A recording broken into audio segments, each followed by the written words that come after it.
BTV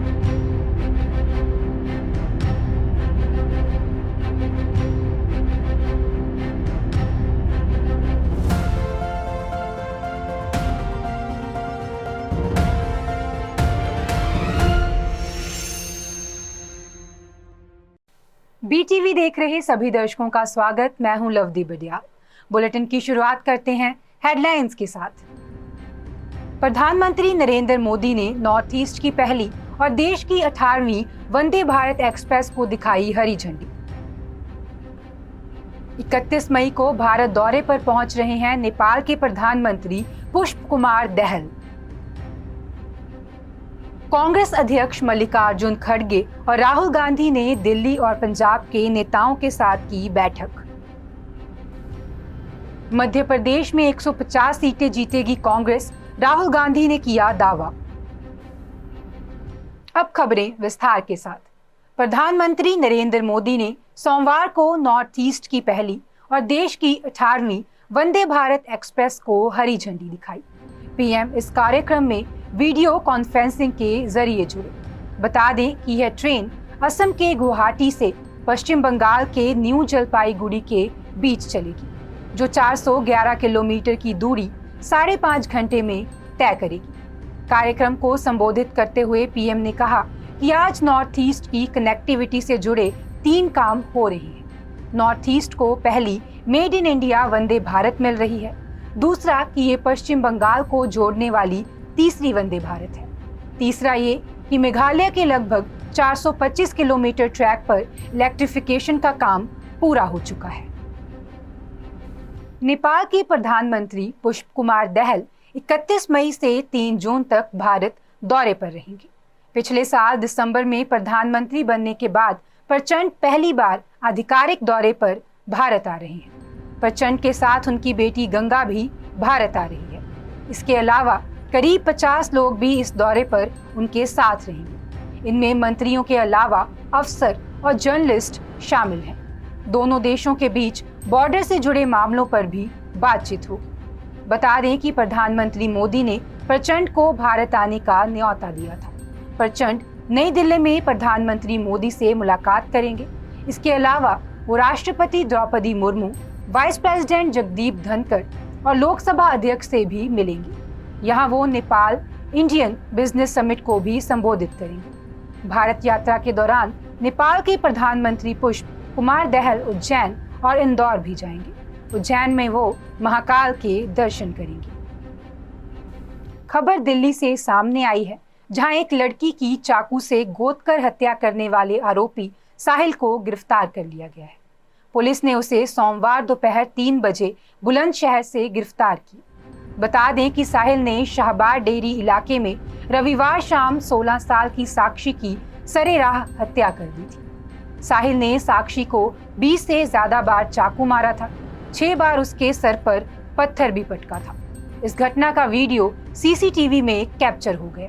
police के मुताबिक दोनों रिलेशनशिप में थे, लेकिन शनिवार को किसी बात पर दोनों का झगड़ा हो गया। पुलिस ने बताया कि एक व्यक्ति ने लड़की की हत्या की जानकारी दी। पुलिस टीम को साक्षी का शव सड़क पर मिला। बता दें कि वह जेजे कॉलोनी की रहने वाली थी। जब वह रविवार शाम बर्थडे पार्टी में जा रही थी, तब अचानक साहिल ने उसे रोका और हमला कर दिया। पहले चाकू से वार किए, इसके बाद पत्थर पटका और उसके सर पर गिरने के बाद लगातार लात से उसे मारता रहा। दिल्ली डिप्टी पुलिस कमिश्नर सुमन नलवा के मुताबिक लड़की के शव का पोस्टमार्टम जारी है।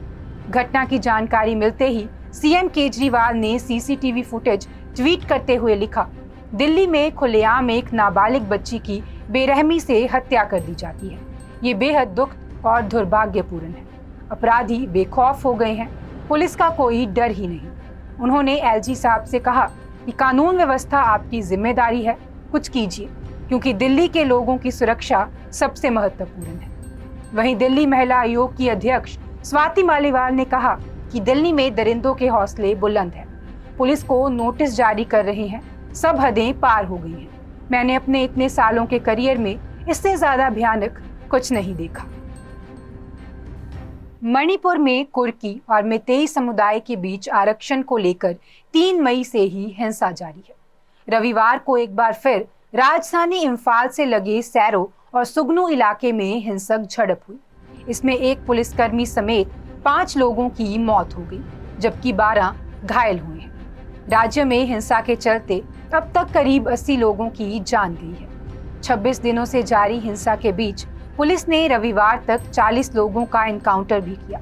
बता दें कि राज्य के सीएम एन बीरेन सिंह ने इस एनकाउंटर की पुष्टि की है।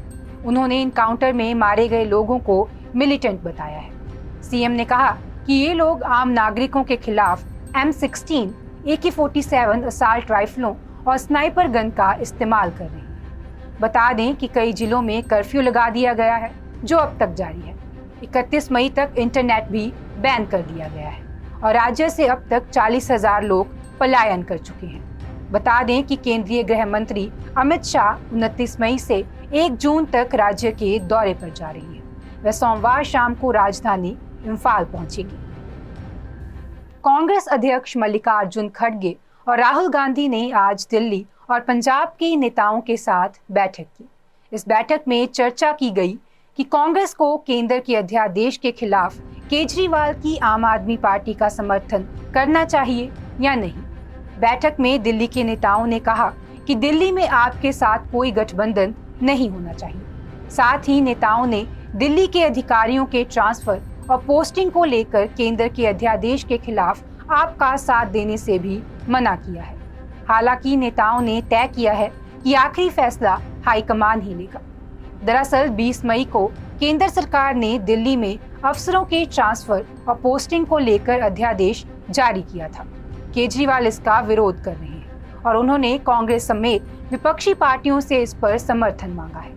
खड़गे और कांग्रेस महासचिव केसी वेणुगोपाल पहले ही इस अध्यादेश का विरोध करते हुए केजरीवाल को समर्थन देने की बात कह चुके हैं। वहीं दिल्ली और पंजाब कांग्रेस ने पार्टी हाईकमान के इस फैसले का विरोध किया था। पार्टी में विवाद के बाद खड़गे ने कहा था कि वे दिल्ली और पंजाब के नेताओं से बातचीत के बाद ही इस पर अंतिम फैसला लेंगे। केजरीवाल को समर्थन देने को लेकर पार्टी ने नेता को 2 गुटों में बंटते हुए देखा। कांग्रेस महासचिव केसी वेणुगोपाल ने पिछले हफ्ते कहा था कि अगर केंद्र सरकार अध्यादेश को लेकर राज्यसभा के मॉनसून सेशन में बिल लाती है तो हमारे सांसद इसका विरोध करेंगे। वेणुगोपाल के इस बयान के बाद 23 मई को दिल्ली और पंजाब के कांग्रेस नेताओं ने बैठक की थी। इसमें प्रताप सिंह बाजवा, अजय माकन, संदीप दीक्षित समेत अन्य कांग्रेस नेता भी शामिल थे। इसमें दोनों राज्यों ने नेताओं ने शराब नीति केस में केजरीवाल और उनके मंत्रियों के खिलाफ केस दर्ज होने का हवाला देकर उन्हें समर्थन देने से इनकार कर दिया था।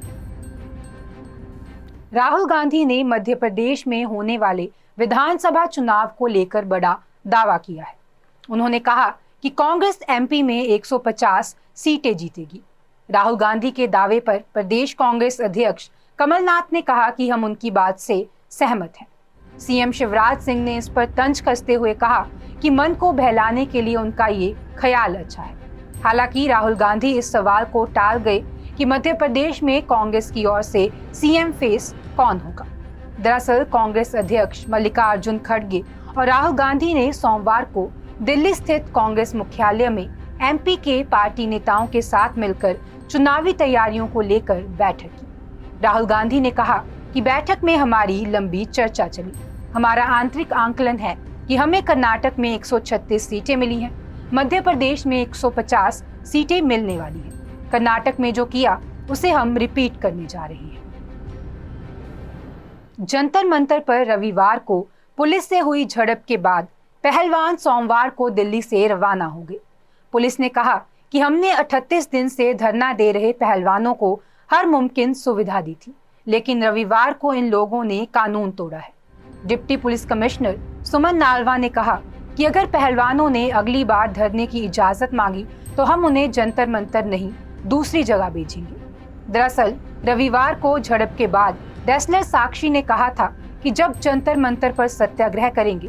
बता दें कि रविवार को नई संसद के सामने महिला महापंचायत बुलाई गई थी।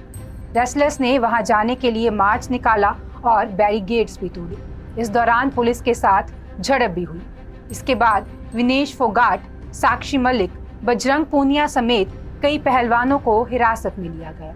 हालांकि बाद में उन्हें रिहा भी कर दिया गया। दिल्ली पुलिस ने पहलवानों समेत 109 लोगों पर एफआईआर दर्ज की है। इन पर दंगा फैलाने, सरकारी काम में बाधा डालने जैसे आरोप हैं। इन धाराओं में 7 साल तक कारावास का प्रावधान है। पंजाब के सीएम भगवंत मान ने प्रदेश के जमीनी रिकॉर्ड को ऑनलाइन लाने का फैसला किया है। इस संबंध में उन्होंने तहसीलों में सुधार के लिए विभाग के संबंधित अधिकारियों से मीटिंग भी की। उन्होंने कहा कि तहसीलों की कामकाज संबंधी भाषा सरल पंजाबी में होगी। इससे लोगों को रिकॉर्ड पढ़ने या लिखने में किसी प्रकार की परेशानी नहीं होगी। सरकार द्वारा समूचे प्रदेश के जमीनी रिकॉर्ड को ऑनलाइन लाने में कुछ चुनौती जरूर दरपेश आ सकती है, क्योंकि बहुत जगहों पर जमीनी रिकॉर्ड सरकारी फाइलों में किसी के नाम पर है, जबकि उस पर कब्जा किसी अन्य का है। पंजाब के कई संयुक्त परिवारों ने भी जमीन को अपने अपने व्यक्तिगत नाम पर नहीं कराया है। पंजाब में बहुत सी जगहों पर कृषि भूमि का बंटवारा पीढ़ी दर पीढ़ी परिवारों की आपसी सहमति से चलता आ रहा है, लेकिन सरकारी रिकॉर्ड में जमीन अभी भी एक पीढ़ी से अगली पीढ़ी के वारिस के नाम पर नहीं हुई है। यही कारण है कि पंजाब सरकार को समूचे पंजाब के जमीनी रिकॉर्ड को ऑनलाइन लाने में देरी हो सकती है। इस काम में कितना समय लगेगा, फिलहाल ये स्पष्ट नहीं है। आज के बुलेटिन में इतना ही। आप देखते रहे BTV, be positive, be yourself.